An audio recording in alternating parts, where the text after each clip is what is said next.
Welcome to the MBA academy. आप लोगों का स्वागत है MBA एकेडमी में। आज जो हम लोगों का टॉपिक है, टॉपिक जो है वो क्या है? वो है प्रिंसिपल ऑफ रेगुलेशन। क्या है? प्रिंसिपल ऑफ रेगुलेशन फॉर दो सॉलिड विच कॉन्ट्रैक्ट और मेल्टिंग स्प्रेड। ठीक है, क्या है प्रिंसिपल, है ना? हम लोगों का इसका बारे में पढ़ना है, इसका प्रिंसिपल, इसका कानून क्या है, क्या कैसे ये रेगुलेशन होता है फॉर दो solid which contact on melting. जो सॉलिड जो कॉन्टैक्ट होता है किस पे? वैसा सॉलिड जो कॉन्टैक्ट ऑन मेल्टिंग स्प्रेड, है ना? कैसे वो कॉन्टैक्ट होता है, कैसे उस पर आपस में मिलता है, कॉन्ट्रैक्शन होता है on melting spread. Principle of regulation for दो solid which contract on melting spread. Melting spread पे कैसे उसका कॉन्ट्रैक्ट होता है उसके बारे में हम लोग पढ़ेंगे, उसका प्रिंसिपल, उसका सिद्धांत के बारे में हम लोग पढ़ेंगे। प्रिंसिपल ऑफ रेगुलेशन फॉर दो solid which contract on melting, है ना? Which contract on melting. Principle of regulation for दो solid which contract on melting के बारे में हम लोग आज पढ़ेंगे, है ना?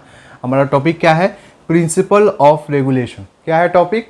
प्रिंसिपल ऑफ रेगुलेशन फॉर दो solid which contract on melting spread, है ना? विद दो solid which contract on melting spread, है ना? इस टॉपिक पे हम लोग आज पढ़ेंगे, ठीक है? तो चलिए लेटर स्टार्ट, हम लोग बढ़ते हैं आगे। आइस के केस में लेके, किसके केस में? आइस के केस में लेकर के बढ़ते हैं आगे। व्हेन टू आइस बॉल, जब दो आइस बॉल रहेगा, क्या बोल रहा है? व्हेन टू आइस क्यूब, जब दो आइस क्यूब रहेगा, when two ice cube are pressed together, क्या करेंगे? उसको प्रेस्ड करेंगे, साथ में क्या करेंगे? उसको प्रेस करेंगे, दबाएंगे, है ना? Together the surface of contact, surface क्या हो जाएगा? Contact start melting. सरफेस जो रहेगा, जैसे ये मेरा आइस क्यूब है, जैसे ये मेरा आइस क्यूब है, इसका जो सरफेस है, when two ice cube are pressed together the surface of contact start melting. Surface जो रहेगा इसका कॉन्टैक्ट का, वो क्या हो जाएगा? वो स्टार्ट हो जाएगा मेल्टिंग, पिघलना स्टार्ट हो जाएगा। क्या हो जाएगा? वो पिघलना स्टार्ट हो जाएगा ड्यू टू दिस प्रेशर। किसके लिए? तो ये जो प्रेशर है, ड्यू टू दिस प्रेशर, तो क्या देखा हमने थ्योरी में यहाँ पे? When two ice cube are pressed, जब इसको हम लोग प्रेस्ड करेंगे, है ना? दो आइस क्यूब ले लेंगे, एक ये आइस क्यूब है और एक और हम लोग आइस क्यूब बनाते हैं।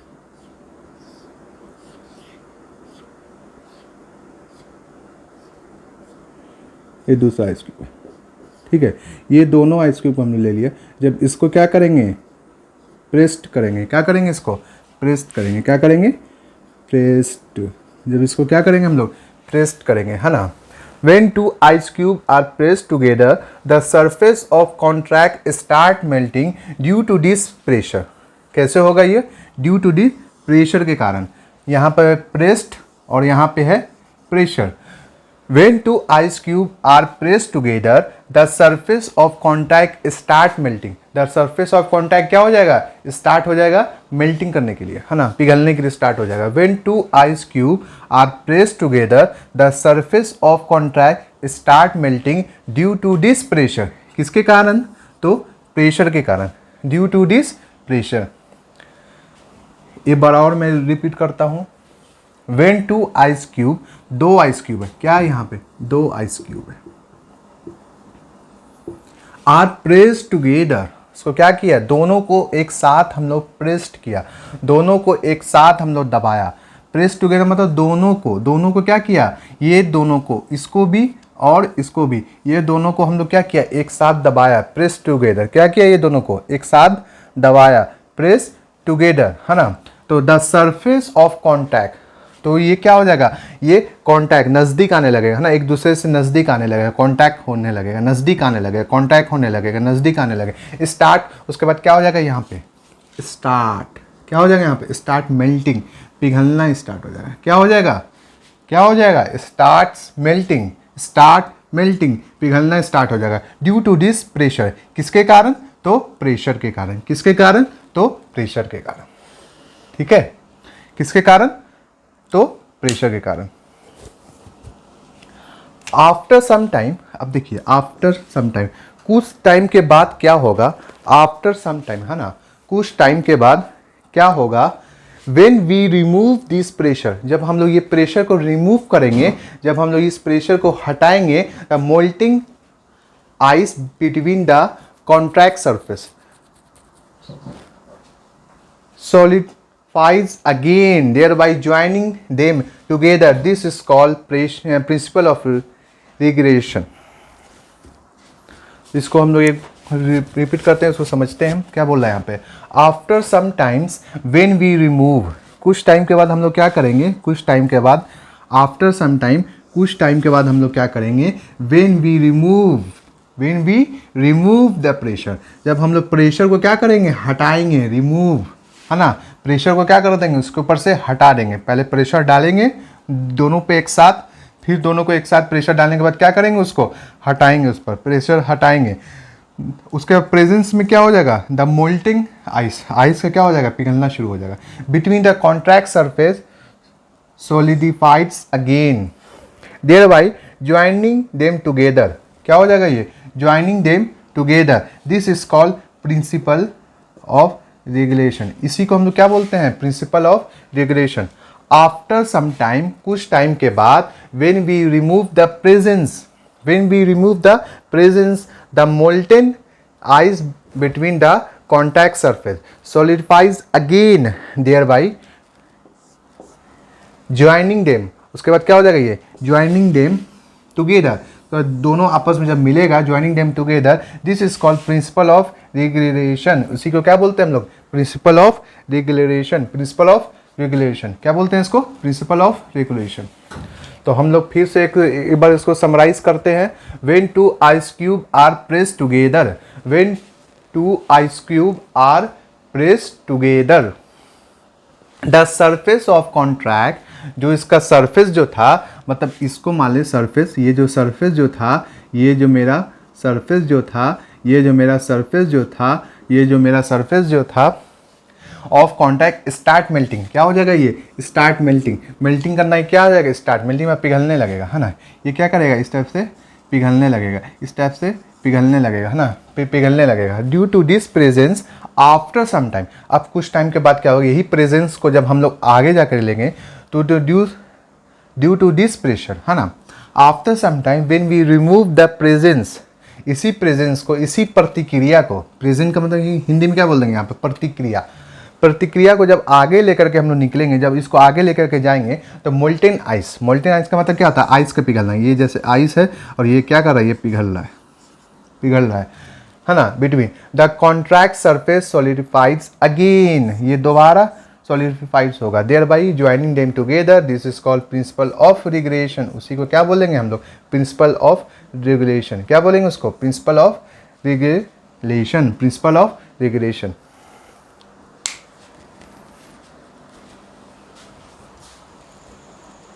उसी को क्या बोलेंगे हम लोग, प्रिंसिपल ऑफ रेगुलेशन, है ना। मैं इसको एक बार छोटा सा एक बार और समराइज कर देता हूँ कि हम लोग पढ़ रहे थे प्रिंसिपल ऑफ रेगुलेशन, क्या पढ़ रहे थे, प्रिंसिपल ऑफ रेगुलेशन फॉर दो solid which contact on melting, किसके बारे में, वैसा सॉलिड जो कॉन्टैक्ट करेगा किस में, मेल्टिंग में, वैसा सॉलिड। तो सॉलिड का एग्जांपल हम लोग क्या ले रहे हैं, आइस क्यूब, सॉलिड का एग्जांपल क्या ले रहे हैं हम लोग, ice cube, which contract on melting, है ना। व्हेन टू आइस क्यूब, जब दो आइस क्यूब रहेगा, जब दो आइस क्यूब रहेगा, यहाँ पे हम आइस क्यूब का डायग्राम बनाए थे, ice cube are press together, क्या रहेगा वो, press together, the surface of contract start melting, surface of the contract जो रहेगा, यही जो सरफेस जो हम बताए थे, ये क्या करेगा, ऑफ कॉन्ट्रैक्ट स्टार्ट मेल्टिंग, ये पिघलना शुरू करेगा due to this pressure, pressure के कारण। किसके कारण पिघलने लगेगा ये? प्रेशर के कारण। आफ्टर सम टाइम, कुछ टाइम के बाद क्या होगा, when we remove the presence the melting ice, ice का क्या हो जाएगा, पिघलने लगेगा बिटवीन द कॉन्ट्रैक्ट सरफेस। किसके बीच में? किसके बीच में? किसके बीच में? तो कॉन्टैक्ट सरफेस के बीच में। किसके बीच में? जो उसके नज़दीक जो आएगा सरफेस, जैसे ये इसको मिल जाएगा, ये मिल जाएगा, तो इस टाइप से बन जाएगा, है ना, इस टाइप से बन जाएगा। तो ये जो कॉन्टैक्ट हो गया, एक दूसरे मिल गया, यही कॉन्टैक्ट सरफेस के बीच में क्या हो जाएगा, ये पिघलने लगेगा। इसी कॉन्टैक्ट सरफेस के क्या हो जाएगा, ये पिघलने लगेगा। इसी कॉन्टैक्ट सरफेस के बीच में क्या होगा, ये पिघलने लगेगा, है ना, between the contact surface.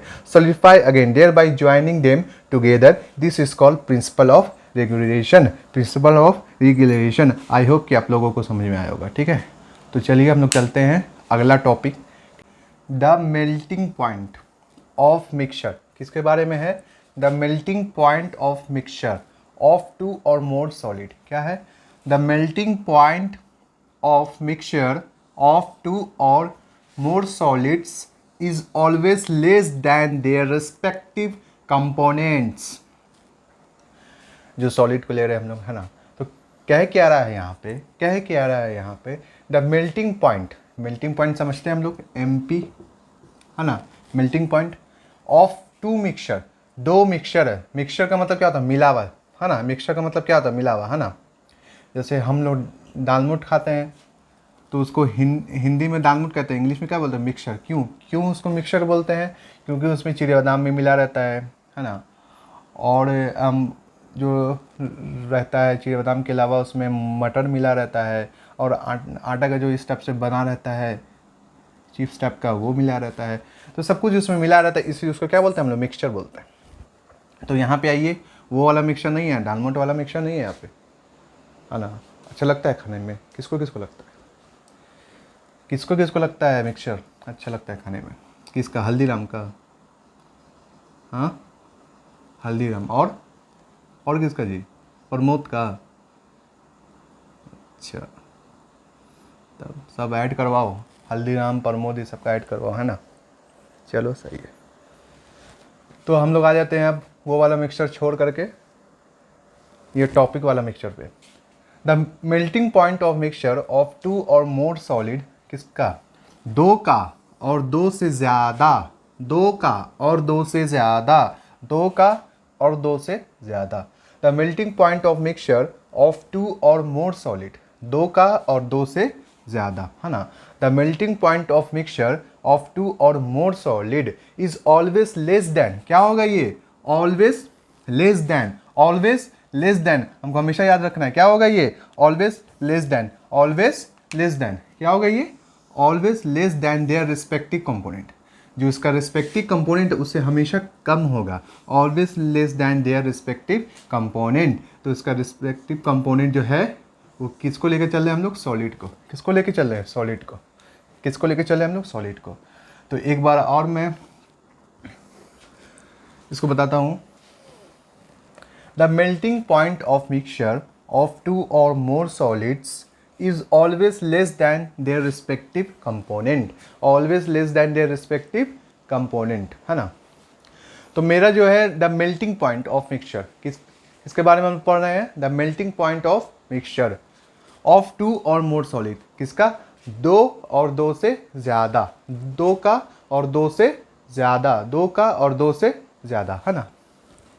Always less than their respective component. The melting point of mixture of two और टू से ज़्यादा, 3, 4, 5, 6, 7, ये आ जाएगा।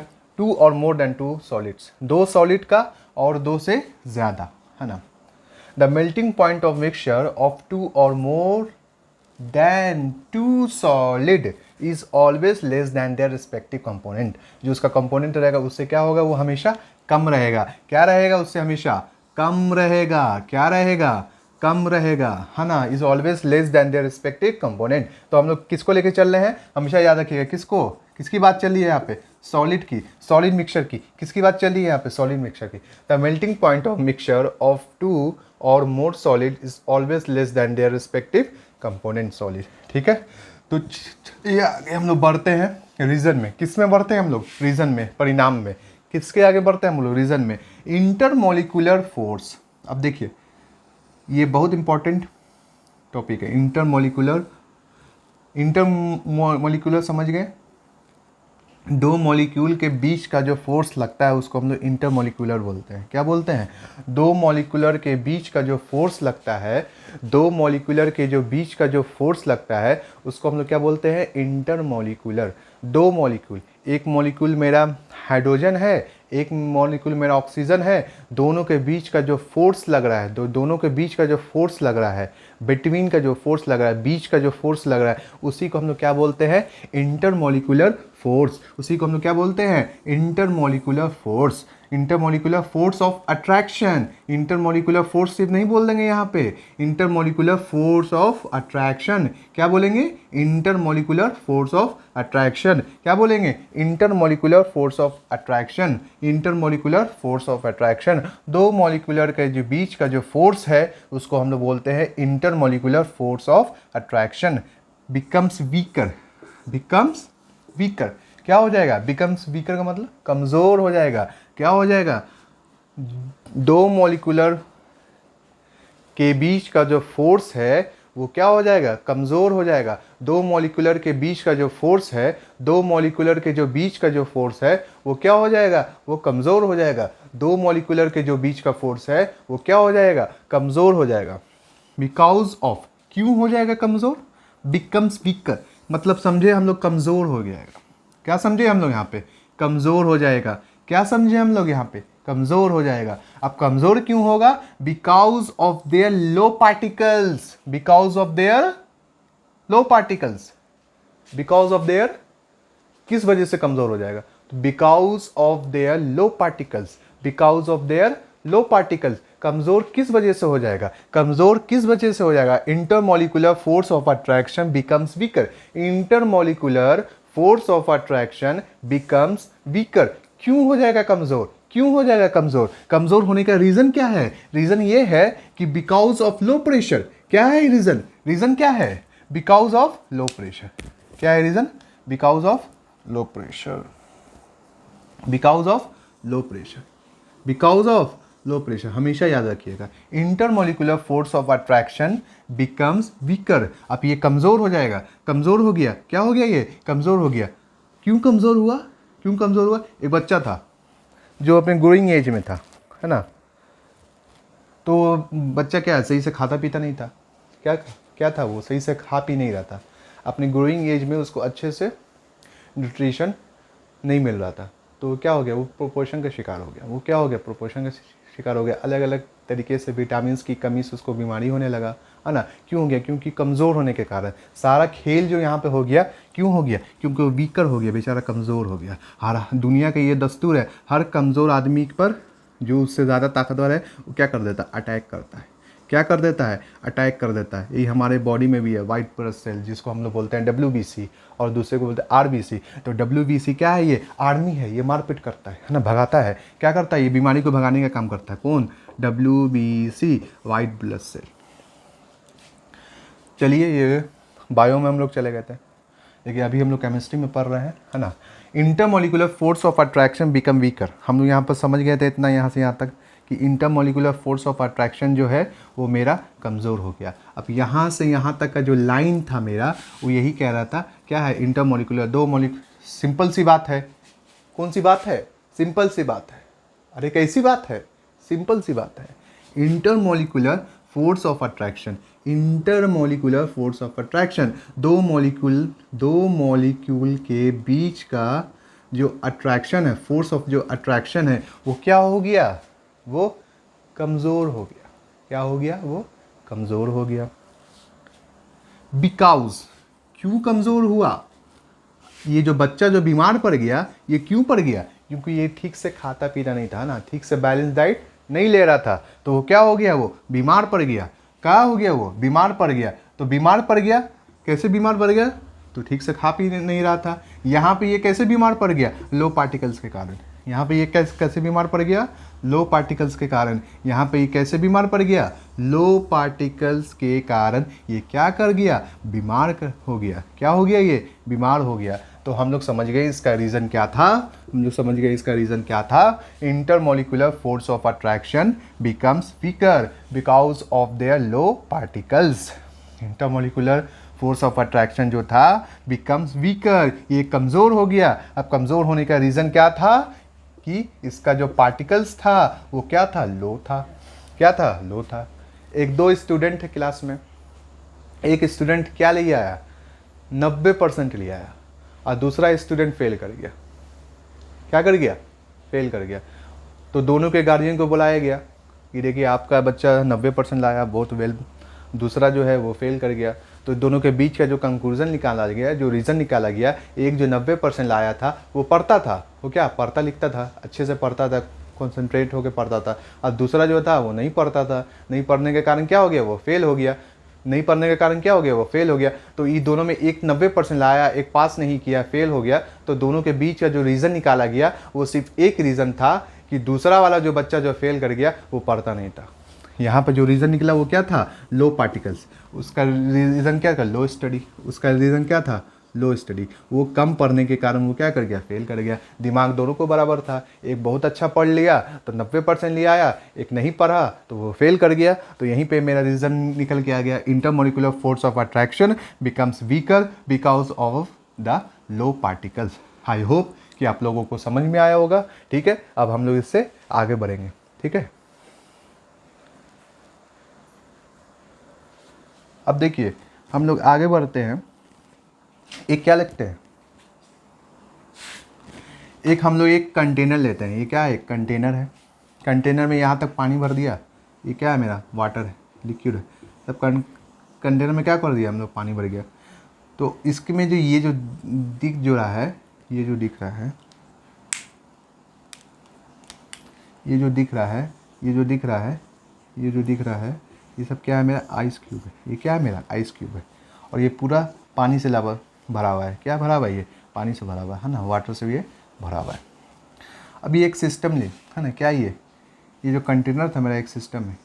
ये जो कंटेनर ये क्या है, एक सिस्टम है। इस सिस्टम को क्या बोल दिया हम, आइसोलेटेड सिस्टम। क्या है ये, एक सिस्टम है। कंटेनर जो है वो, उसको हम लोग एक सिस्टम मान लेते हैं। क्या मान लेते हैं, एक सिस्टम मान लेते हैं। क्या मान लेते हैं, ये जो कंटेनर है, इस कंटेनर को हम लोग क्या मान लेते हैं, एक सिस्टम मान लेते हैं। क्या मान लेते हैं, एक सिस्टम मान लेते हैं। तो ये मेरा आइस क्यूब है, ये मेरा लिक्विड है। अब सिस्टम में क्या, ये मेरा आइसोलेटेड सिस्टम है। क्या है, कौन सा सिस्टम है, मेरा आइसोलेटेड सिस्टम है। कौन सा सिस्टम है, मेरा आइसोलेटेड सिस्टम है। अब देखिए इसमें क्या होता है, एक्सचेंज ऑफ मैटर। मैटर का क्या होगा, एक्सचेंज होगा, आदान प्रदान। क्या होगा, मैटर का एक्सचेंज होगा, आदान प्रदान। दो आदमी है, इस तरह से समझिए, एग्जाम्पल के तौर पे दो आदमी है, एक के पास 500 रुपया है, एक के पास 500 रुपया है। अब एक आदमी को ज़रूरत है 1000 रुपये का, तीसरा आदमी है, उसको ज़रूरत कितना का है, 1000 का है। तो 500 रुपया उससे उधार ले लिया, 500 रुपया उसको उधार दे दिया। बोला हाँ भाई 500 से ज़्यादा तो हम नहीं दे सकते, मेरे पास 500 है। बोले लाओ भाई 500 तुम ले आओ। वो बोला 500 मेरे ही पास है, 500 ज़्यादा हम भी नहीं दे सकते। अच्छा ठीक है लाओ भाई, तो तुम 500 दे दो। तो क्या हो गया, वो 1000 रुपया हो गया। क्या हो गया, उसके पास 1000 रुपया हो गया। तो एक्सचेंज हुआ ना, वो दोनों से क्या किया, एक्सचेंज किया है। इसके पास पैसा नहीं था, उससे पैसा ले लिया, तो क्या हो गया, यहाँ पे एक्सचेंज हो गया। तो यहाँ पे क्या करेगा, एक्सचेंज ऑफ मैटर। मैटर का क्या करेगा, एक्सचेंज करेगा। क्या करेगा, एक्सचेंज करेगा। तो exchange of matter, exchange of matter. और दूसरा क्या होगा, यहाँ पे दो केस है। पहला है एक्सचेंज ऑफ मैटर, और दूसरा केस क्या है, एक्सचेंज ऑफ एनर्जी। पहला है एक्सचेंज ऑफ मैटर, पहला है एक्सचेंज ऑफ मैटर। बोलो बच्चों, पहला है एक्सचेंज ऑफ मैटर। पहला क्या है, एक्सचेंज ऑफ मैटर। पहला क्या है, एक्सचेंज ऑफ मैटर। पहला क्या है, एक्सचेंज ऑफ मैटर। पहला क्या है, एक्सचेंज ऑफ मैटर। हाँ, दूसरा क्या है, exchange of energy. Exchange of energy. अच्छा, एक क्वेश्चन पूछते हैं आप लोगों से। क्या पूछते हैं, बीच बीच में कुछ पूछना चाहिए। एनर्जी, हम लोग बचपन से पढ़ते आ रहे, एनर्जी, बल, ऊर्जा। एनर्जी का हिंदी क्या है, बल। सॉरी बल नहीं, बल तो फोर्स करें। एनर्जी का मतलब हिंदी में क्या है, ऊर्जा। क्या है, ऊर्जा। क्या है, ऊर्जा। क्या है, ऊर्जा, है ना। तो यहाँ पे ऊर्जा का मतलब वो ऊर्जा नहीं है, यहाँ पे ऊर्जा का मतलब है ताकत, एनर्जी, है ना। अब देखिए इसका मतलब क्या है, ऊर्जा कबूतर ऊर्जा, नहीं, यहाँ पे ऊर्जा का ये मतलब नहीं है, यहाँ पे ऊर्जा का मतलब एनर्जी है ना, ताकत, क्या, ताकत, ठीक है, एनर्जी। अब एनर्जी को हम लोग अगर इसको डिफाइन करना चाहें, एनर्जी को हम लोग अगर जानना चाहें कि एनर्जी क्या है, एनर्जी क्या है, तो हम लोग क्या कहेंगे, क्या कहेंगे, एनर्जी क्या है ना, एनर्जी क्या है। ऐसे तो कोई भी काम कर रहे हैं हम लोग तो एनर्जी के कारण कर रहे हैं, एनर्जी नहीं रहेगा तो वो काम नहीं करेंगे, है ना। ऐसे हम पढ़ा रहे हैं, एनर्जी के कारण हम पढ़ा रहे हैं, अगर एनर्जी नहीं रहेगा नहीं पढ़ा पाएंगे, ठीक है। तो हम लोग इसको समझते हैं एनर्जी क्या है, the capacity of doing work, क्या है, the capacity of doing work is known as energy. किसी भी काम को करने की क्षमता, किसी भी काम को करने की ताकत, उसी को क्या बोलते हैं हम लोग, एनर्जी। उसी को क्या बोलते हैं हम लोग, ऊर्जा। उसी को क्या बोलते हैं हम लोग, ऊर्जा। किसी भी काम को करने की किसी भी काम को करने की ताकत, किसी भी काम को करने की ऊर्जा, है ना, उसी को हम लोग क्या बोलते हैं, एनर्जी। ठीक है, क्या बोलते हैं, एनर्जी। अगर इंग्लिश में बोलिए तो the capacity of doing work is known as energy. The capacity of doing work is known as energy. चलिए, ठीक है। तो एनर्जी यहाँ पे आया था, इसलिए हम एनर्जी के बारे में कुछ बता दिया आप लोगों को। आई होप कि सबको पता होगा, जिसमें नहीं पता होगा वो उसका भी क्लियर हो गया ये कंसेप्ट, एनर्जी का डिफिनेशन क्या है। अब देखिए आगे खेल क्या है, आगे खेल है कि ना ही एक्सचेंज ऑफ मैटर, मैटर का भी यहाँ पर क्रॉस लगा हुआ है, क्या लगा हुआ है, क्रॉस। इसका मतलब कि एक्सचेंज ऑफ मैटर भी नहीं होगा। हम यहाँ पर सिर्फ समझा रहे थे आपको, एक्सचेंज ऑफ मैटर, मैटर का नाम पता, एक्सचेंज ऑफ एनर्जी, एनर्जी का। लेकिन यहाँ पे केस दूसरा उठ के चला आया, केस क्या आ गया कि यहाँ पर ना ही एक्सचेंज ऑफ मैटर होगा और ना ही एक्सचेंज ऑफ एनर्जी होगा। क्या होगा यहाँ पे, क्या होगा यहाँ पे, एक्सचेंज ऑफ मैटर में क्या होगा, ना ही एक्सचेंज होगा मैटर का। खेल बदल गया, खेल क्या हो गया, बदल गया। एक्सचेंज ऑफ मैटर नहीं होगा, एक्सचेंज ऑफ मैटर नहीं होगा, एक्सचेंज ऑफ एनर्जी नहीं होगा। क्या हो गया, एक्सचेंज ऑफ मैटर नहीं होगा और एक्सचेंज ऑफ एनर्जी नहीं होगा। समझ में आ गया, ठीक है। अब देखिए आगे चलते हैं, आगे चलते हैं। ये मेरा T4 क्या है, टेम्परेचर। T4 क्या है, टेम्परेचर, तापमान। टेम्परेचर क्या ले लिया, 0 डिग्री सेल्सियस। टेम्परेचर क्या ले लिया, 0 डिग्री सेल्सियस। टेम्परेचर क्या ले लिया, 0 डिग्री सेल्सियस। अब इसको अगर केल्विन में निकालेंगे, इसी 0 डिग्री सेल्सियस का केल्विन में क्या होता है वैल्यू, 273 केल्विन। के मतलब केल्विन, के मतलब केल्विन, सी मतलब सेल्सियस, सी मतलब सेल्सियस, सी मतलब सेल्सियस और के मतलब केल्विन। सी मतलब सेल्सियस और के मतलब केल्विन। अब देखिए एनर्जी ऑफ वाटर, यहाँ समझ में आया, energy of water. Ice cubes में क्या होगा, क्या होगा, ये साइन जो रहता है ग्रेटर देन का साइन कहते हैं। इसको क्या कहते हैं, ग्रेटर देन का साइन, और इसको क्या बोलते हैं, लेस देन का साइन। हम लोग बचपन में पढ़े थे, असेंडिंग ऑर्डर, डिसेंडिंग ऑर्डर पढ़े थे ना, वही चीज़ है यहाँ पे। एनर्जी ऑफ वाटर जो रहेगा वो ग्रेटर देन रहेगा आइस क्यूब से। क्या रहेगा, एनर्जी ऑफ वाटर जो रहेगा वो ग्रेटर देन किससे रहेगा, आइस क्यूब से। एनर्जी ऑफ वाटर जो रहेगा वो क्या रहेगा, ग्रेटर देन रहेगा। क्या रहेगा, ग्रेटर देन रहेगा। ले, इसको क्या हो गया, इसका लगता है ताकत खत्म हो गया, ताकत पर आते बढ़ाते इसी का एनर्जी खत्म हो गया। ले चलो कोई बात नहीं, एनर्जी इसमें डालेंगे, इसमें है ना। हाँ, ग्रेटर देन का साइन, ये किसका साइन है, ग्रेटर देन का। तो एनर्जी ऑफ वाटर क्या होगा, ये energy of water greater than ice cube. ये जो साइन है मेरा आइस क्यूब, ये जो आइस क्यूब है, ये जो साइन है ये क्या है, ग्रेटर देन का। तो क्या होगा, आइस क्यूब को जब हम लोग हीट करेंगे तो वाटर बनेगा। आइस क्यूब को जब हम लोग हीट करेंगे तो क्या बनेगा, ये वाटर। आइस क्यूब को हीट करेंगे तो वाटर बनेगा, और इसी वाटर को जब हम लोग कूल करेंगे, फ्रीज करेंगे, तो ये क्या बन जाएगा, आइस बन जाएगा। क्या बन जाएगा, ये आइस बन जाएगा, ठीक है। और यहाँ पर टेम्परेचर क्या रहेगा, इक्विलिब्रियम में। टेम्परेचर क्या रहेगा, इक्विलिब्रियम में। टेम्परेचर क्या रहेगा, इक्विलिब्रियम में। इक्विलिब्रियम का अच्छा एग्जांपल हम लोग इससे पहले वाली क्लास में पूरा इस स्टेप से करके दिखाए थे, इस स्टेप से। ठीक है, देखिएगा equilibrium temperature, melting point as well as freezing point. Melting point इसका क्या हो जाएगा, ये इसका मेल्टिंग पॉइंट हो जाएगा, ये क्या हो जाएगा इसका मेल्ट करके वाटर बना तो ये इसका मेल्टिंग पॉइंट हो गया, MP हो गया। अब यहाँ पे फ्रीज करके क्या बना, आइस बना, तो ये क्या हो गया इसका FP हो गया, फ्रीजिंग पॉइंट हो गया। ठीक है, चलिए आप लोगों को यहाँ तक समझ में आया होगा, है ना। अगला टॉपिक है हमारा, अगला टॉपिक डिस्कस करते हैं। ठीक है, चलिए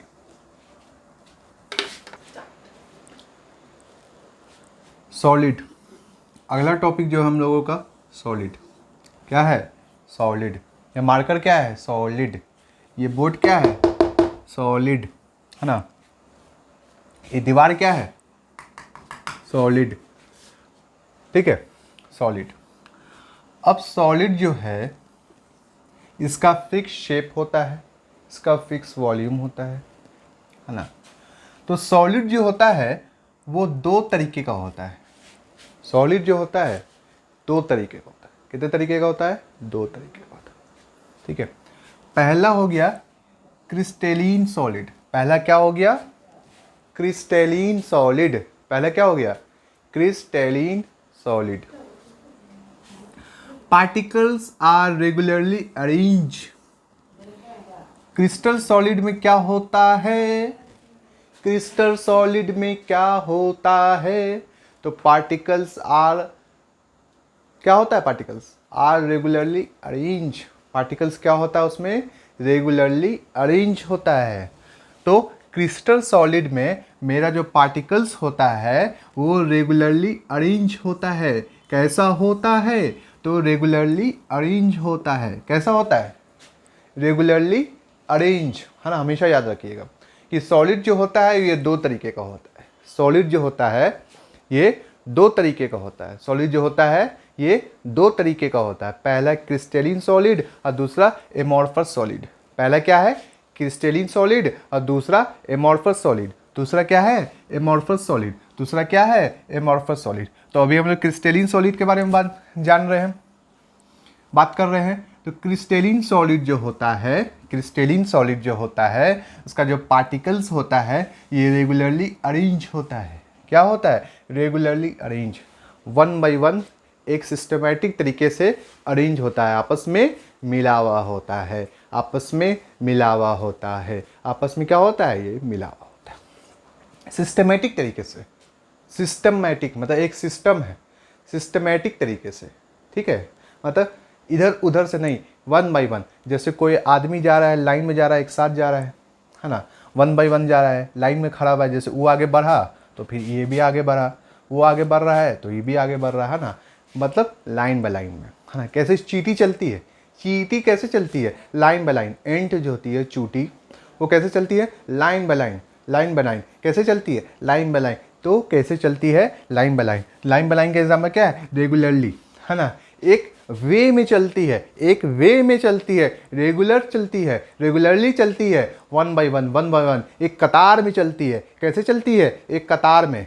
कैसे चलती है, एक कतार में, एक लाइन में चलती है, एक लेन में चलती है, कतार में चलती है, एक लेन में चलती है। तो वही क्या मेरा एग्जाम्पल, रेगुलरली अरेंज का। ऐसा कभी देखा है, चींटी बहुत मैनर वाली होती है, कभी आगे पीछे दाएं बाएं, इधर चले गए, उधर चले गए, उधर चले गए, इधर चले गए, नहीं, वो हमेशा लाइन बाय लाइन होता है ना। एक कतार में चलेगी और एक रूल रेगुलेशन के साथ चलेगी, है ना।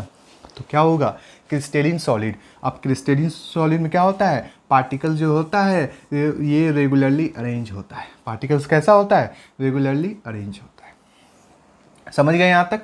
अब एक चीज़ और समझना है कि इसका जो स्ट्रक्चर होता है, इसका जो स्ट्रक्चर होता है, जैसे ये सॉलिड है, इसका जो स्ट्रक्चर है वो कैसा होगा, तो 3D होगा। कैसा होगा, 3D। जैसे ये चश्मा लगा के 3D मूवी देखते हैं ना, आँख के सामने सब कुछ दिखता है, 3D मूवी देखा होगा, वही 3D मूवी।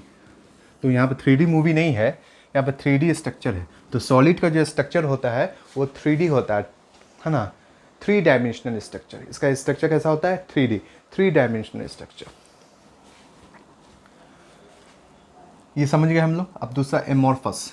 अब क्या है, सॉलिड। सॉलिड दो तरीके का होता है, पहला क्रिस्टलीन, दूसरा एमॉर्फस। क्रिस्टलीन में जो होता है पार्टिकल्स का अरेंजमेंट कैसा होता है, रेगुलरली होता है। कैसा होता है, रेगुलरली होता है, कतार में होता है, एक साइड होता है, सिस्टमेटिक वे में होता है, रेगुलरली होता है। एमॉर्फस में कैसा होता है, पार्टिकल्स का अरेंजमेंट कैसा होता है, इर्रेगुलर। इर्रेगुलर कैसे, जैसे बच्चा है, बच्चा को बोलो कि लाइन में चलो, बच्चा कभी लाइन में नहीं चलेगा, कभी इधर चला जाएगा, कभी उधर चला जाएगा, है ना। बाबू ठीक से चलो, ऐसे ऐसे चलो, लाइन में चलो, फिर जाके लाइन सही करेंगे, फिर दूसरी लाइन में चला जाएगा, फिर ऐसे चला जाएगा। तो क्या है, बच्चा को बोलेंगे तो मानेगा, फिर बाद में वही काम करेगा, है ना। तो एग्जाम्पल क्या हो गया ये, इर्रेगुलर। इसका क्या होता है, इर्रेगुलर। तो एमॉर्फस सॉलिड का जो पार्टिकल्स का जो अरेंजमेंट होता है वो इर्रेगुलर होता है। कैसा होता है, इर्रेगुलर। पार्टिकल्स का जो अरेंजमेंट होता है एमॉर्फस सॉलिड में वो कैसा होता है, वो इर्रेगुलर होता है। कैसा होता है, इर्रेगुलर अरेंजमेंट होता है। कैसा होता है, इर्रेगुलर। और क्रिस्टलीन सॉलिड का जो अरेंजमेंट होता है वो कैसा होता है, वो रेगुलर होता है। एमॉर्फस सॉलिड में जो पार्टिकल्स का अरेंजमेंट होता है वो कैसा होता है, वो इर्रेगुलर होता है। ठीक है, आई होप समझ में आ गया होगा आप लोग को। सॉलिड दो तरीके का होता है, क्रिस्टलीन सॉलिड और दूसरा एमॉर्फस सॉलिड। क्रिस्टलीन सॉलिड का जो पार्टिकल्स का अरेंजमेंट होता है वो रेगुलरली होता है, और एमॉर्फस सॉलिड में जो पार्टिकल्स का अरेंजमेंट होता है वो इरेगुलर होता है। ठीक है, ठीक है, ये मेरा टॉपिक कंप्लीट हो गया। ठीक है, अब नेक्स्ट क्लास में, अब हम लोग नेक्स्ट क्लास में क्या पढ़ेंगे, फैक्टर अफेक्टिंग फ्रीजिंग पॉइंट। क्या पढ़ेंगे, फैक्टर्स अफेक्टिंग फ्रीजिंग पॉइंट। क्या पढ़ेंगे, फैक्टर्स अफेक्टिंग फ्रीजिंग पॉइंट। ठीक है, अगले चैप्टर में क्या पढ़ेंगे, मतलब अगला टॉपिक में, चैप्टर तो अभी हम लोग का यही चल रहा है, अगला टॉपिक में क्या पढ़ेंगे हम लोग, फैक्टर अफेक्टिंग फ्रीजिंग पॉइंट्स। क्या, फैक्टर अफेक्टिंग फ्रीजिंग पॉइंट, जिसको हम लोग शॉर्ट में क्या लिखते हैं, FP, freezing point. Melting point के शॉर्ट में क्या लिखेंगे, MP। ठीक है बच्चों, बॉइलिंग पॉइंट को BP। ठीक है, BP वो नहीं, ब्लड प्रेशर वाला नहीं। ब्लड प्रेशर, BP तो हम सुने थे, ये BP कैसे हो गया, तो वो BP का मतलब होता है ब्लड प्रेशर, और ये BP का मतलब होगा बॉइलिंग पॉइंट। समझ में आ गया। ठीक है, सोचने को लोग कुछ भी सोच सकता है, वो BP है क्या, नहीं वो BP नहीं है, ये BP अलग है, ये BP बॉइलिंग पॉइंट है, वो BP अलग होता है, उसको बोलते हैं ब्लड प्रेशर। बात समझ में आ गया। चलिए ठीक है, अगला क्लास में हम लोग डिस्कस करेंगे फैक्टर्स अफेक्टिंग फ्रीजिंग पॉइंट। ठीक है, आज तक के लिए इतना, अगला क्लास में हम लोग करेंगे। ठीक है, तो बच्चों अपना ख्याल रखना, ठीक से रहना, है ना, और अपने बड़ों का रिस्पेक्ट करना। ठीक है, जय हिंद, जय भारत।